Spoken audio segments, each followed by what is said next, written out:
초기 투자금 400만원으로 시작해서 순금융자산 상위 1%까지 올라간 사람의 핵심은 종목이 아니라 구조였습니다. 웨버리 월급으로는 저축만 해도 숨이 막히는데 자산이 커지는 속도는 월급이 아니라 포트폴리오 설계가 결정합니다. 그래서 오늘은 그 사람이 금을 수비수로 세우고 공격수는 소수만 들고도 점프를 만든 방식을 지금 시장 기준으로 더 단단하게 바꿔드리겠습니다.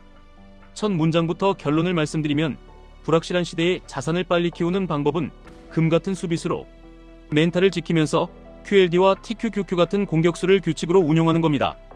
웨버리 아빠는 시간이 없습니다.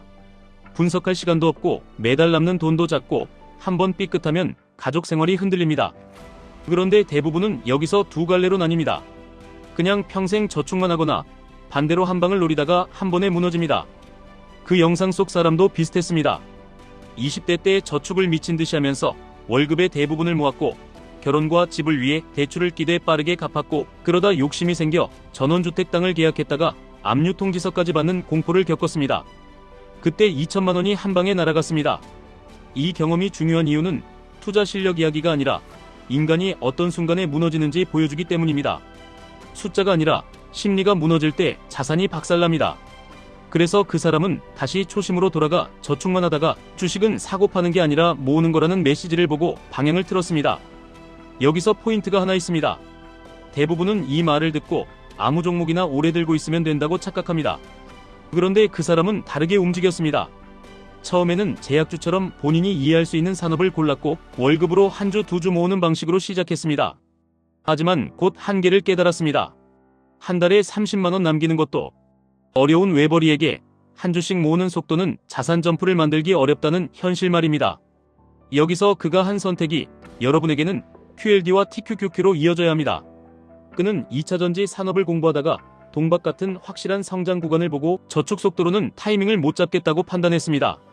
그래서 금리가 낮던 시기에 감당 가능한 수준으로 대출을 써서 SKC를 규모 있게 담고 시간을 버는 전략을 씁니다. 중요한 건 대출 자체가 아니라 이자가 원로 감당 가능한 수준인지 그리고 자산이 움직일 때까지 버틸 수 있는 구조인지였습니다. 그 결과로 몇 배의 점프를 만들었고 이후엔 유한양행처럼 다시 확신이 큰 곳에 규모 있게 들어가 이벤트를 공부하고 폭락날에 리포트와 책까지 파고들며 결국 큰 상승 구간을 먹었습니다. 그런데 여기서 끝이면 그냥 종목 잘 고른 성공담입니다. 진짜 핵심은 다음 장면에 있습니다. 그는 화폐가 급속도로 팽창하는 환경을 보면서 결국 돈의 총량이 늘어나면 실물 자산의 가격이 따라 올라간다는 관점을 받아들였고 금으로 포트폴리오의 수비수를 바꿉니다. 그리고 금을 목표 수량까지 채운 뒤 몇 달 횡보를 버텼고 금리나 기대 같은 환경 변화가 오자 랠리를 맞으면서 또 한 번 점프를 합니다. 여기서 배우셔야 할 건 금을 맞춘 게 아니라 포트폴리오에서 수비수를 세우는 방식입니다. 불확실한 구간에서 공격수만 들고 있으면 멘탈이 무너지고 멘탈이 무너지면 규칙이 깨지고 규칙이 깨지면 수익률이 아니라 생존부터 흔들립니다. 자, 이 구조를 지금 여러분의 현실로 옮겨보겠습니다. 한국 개인 투자자들이 가장 많이 흔들리는 구간이 어디인지 아십니까? 나스닥이 흔들릴 때입니다. 그리고 그때마다 나오는 말이 있습니다. 레버리지는 무섭다. TQQQ는 도박이다. 그런데 그 말의 절반은 맞고 절반은 틀립니다. 무섭게 만드는 건 상품이 아니라 규칙 없는 운용입니다. TQQQ를 무섭게 만드는 건 하락이 아니라 하락을 견딜 구조가 없는 상태에서 과하게 들고 있는 비중입니다. 그래서 오늘의 해법은 단순합니다. 공격수는 QLD와 TQQQ로 가져가되 수비수는 금으로 깔고 미드필더는 지수로 리듬을 맞추는 겁니다. 그 영상 속 사람이 축구 감독처럼 포지션을 나눴듯이 여러분도 똑같이 하면 됩니다. 공격수는 성장 엔진입니다. 여기서 QLD는 기본 엔진입니다. 나스닥 100을 2배로 움직이기 때문에 장기 우상향 구간에서 자산 증가 속도를 올립니다. TQQQ는 터보입니다. 제대로 쓰면 가속이 되지만 아무 때나 밟으면 차가 미끄러집니다. 수비수는 금입니다. 수익을 폭발시키는 역할이 아니라 여러분이 공격수를 끝까지 들고 갈 수 있게 멘탈과 리스크를 잡아주는 역할입니다. 이제 규칙을 잡겠습니다. 첫 번째 규칙은 공격수는 한 번에 풀로 들어가지 않습니다.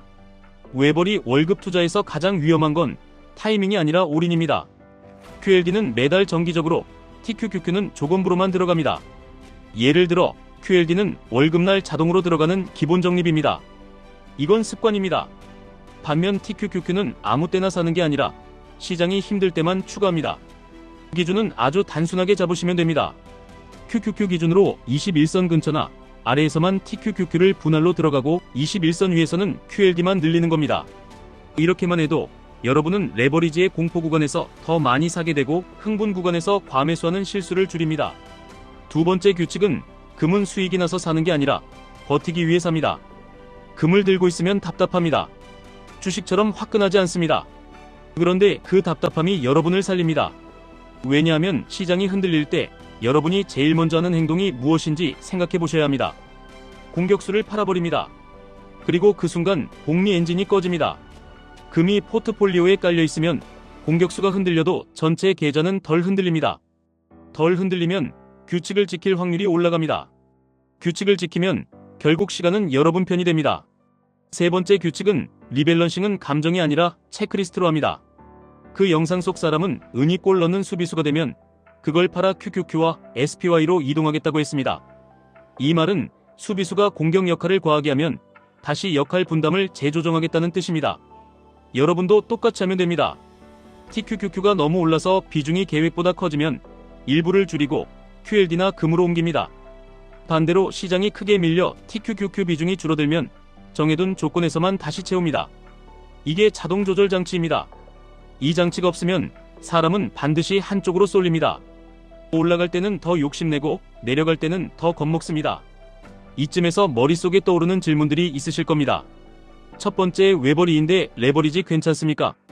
괜찮냐가 아니라 어떤 비중과 어떤 규칙이냐입니다. QLD를 기본으로 두고 TQQQ는 조건부 추가 그리고 금으로 변동성을 눌러서 규칙을 지키는 구조라면 무작정 몰빵보다 훨씬 덜 위험합니다. 위험은 상품 이름이 아니라 내가 감당할 수 없는 흔들림을 들고 있는 상태입니다. 두 번째, 금은 언제 사야 합니까? 답은 단순합니다. 금은 타이밍을 맞추는 자산이 아니라 포트폴리오의 바닥을 만드는 자산입니다. 그래서 정기적으로 나눠 사는 게 가장 현실적입니다. 금 가격이 횡보하든 빠지든 일정 비중을 채워두는 목적은 공격수 운용을 끝까지 하게 해주는 장치라는 점을 잊으시면 안 됩니다. 세 번째, 그럼 주식은 언제 파나요?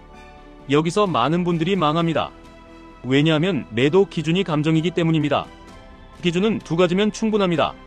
하나, 비중이 너무 커졌을 때 일부를 줄여서 역할 분담을 회복한다. 둘, 내가 세운 장기 목표와 현금 흐름 전략에 따라 성장해서 배당이나 현금 흐름으로 옮길 때를 정한다. 그 영상 속 사람도 말했습니다. 지금은 성장으로 몸집을 키우고 마음먹으면 배당주로 전환할 수 있다고요. 여러분도 마찬가지입니다. 먼저 엔진을 키우고 그 다음에 현금 흐름으로 바꾸는 순서입니다. 네 번째, 대출은 써도 됩니까? 이건 단호하게 말씀드리겠습니다. 대출은 칼입니다. 생활이 흔들릴 정도면 절대 아닙니다. 다만 금리가 낮고 월 상환이 너무 가볍고 비상금과 수비수가 깔려있고 그 돈을 넣어도 몇 년 버틸 자신이 있을 때만 매우 제한적으로 고민하는 겁니다. 그 영상 속 사람도 무작정 빌린 게 아니라 당시 금리 환경과 월 부담을 계산했고 버틸 시간이 있었기에 가능했습니다. 여러분은 무엇보다 가족이 있는 외벌이입니다. 가족의 안정이 무너지면 투자 수익률은 의미가 없습니다. 여기서 한 가지 더 현실적인 이야기를 드리겠습니다. 많은 분들이 QLD와 TQQQ를 이야기하면 결국 나스닥이 영원히 오를 거냐를 묻습니다. 영원히 오르냐가 아니라 인류의 생산성과 기술이 장기적으로 증가하는 방향에 베팅하느냐의 문제입니다. 물론 중간에 큰 하락은 옵니다. 오히려 그 하락이 있어야 다음 점프가 나옵니다. 그래서 필요한 게 수비수인 금이고 필요한 게 규칙 기반의 분할입니다. 주식은 멘탈 게임이고 멘탈은 구조가 지켜줍니다. 정리하겠습니다. 외벌이 아빠가 400만원으로 시작해서 상위 1%까지 간 이야기는 꿈 이야기처럼 들리지만 실제로는 아주 현실적인 기술의 합입니다. 저축으로 체력을 만들고 한번 크게 내인 뒤에 규칙을 만들고 집중 투자로 점프를 만들고 화폐 환경을 보고 금으로 수비를 세우고 다시 점프를 만들었습니다. 여러분에게 필요한 건 그 과정의 감정이 아니라 구조입니다. QLD는 기본 엔진으로 꾸준히, TQQQ는 조건부 터보로만, 금은 수비수로 바닥을 만들고 리밸런싱은 체크리스트로 합니다. 이 조합은 화려하지 않습니다. 하지만 꾸준히 자산이 커지는 사람들의 공통된 형태입니다. 그리고 마지막으로 한 문장만 더 드리겠습니다. 투자에서 가장 비싼 실수는 잘못 산 종목이 아니라 시장이 흔들릴 때 규칙을 버린 순간입니다. 규칙을 지키게 만드는 가장 쉬운 방법이 수비수를 세우는 겁니다. 금은 수익률을 올리는 자산이 아니라 여러분의 복리를 끝까지 살리는 장치입니다. QLD와 TQQQ는 욕망이 아니라 규칙으로 다루실 때 무기가 됩니다. 지금까지 1분 투자 하이젠버그였습니다.